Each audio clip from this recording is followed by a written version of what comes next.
Accusé d'avoir évité tout service militaire dans sa jeunesse, Donald Trump ne manque jamais aujourd'hui d'honorer l'armée et ses hommes.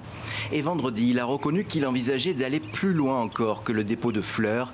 Il pourrait, comme l'affirme le quotidien New York Times, gracier plusieurs soldats poursuivis pour crimes de guerre. Certains de ces soldats sont des gens qui ont combattu durement et longtemps. On leur apprend à se battre et quand ils se battent, ils sont parfois traités de façon très injuste. Donc nous allons examiner cela.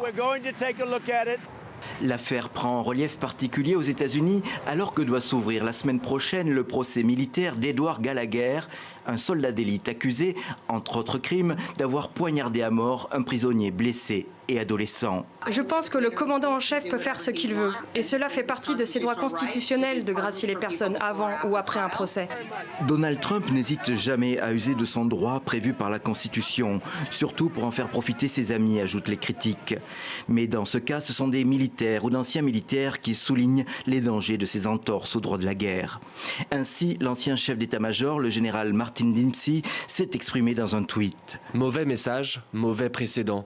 Abdication de notre responsabilité morale représente un risque pour nous.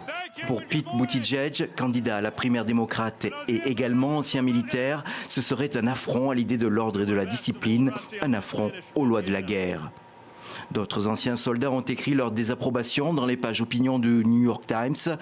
Et dans un éditorial, ce quotidien résume « L'usage du droit de grâce que fait Donald Trump est peut-être légal, mais en aucun cas normal ».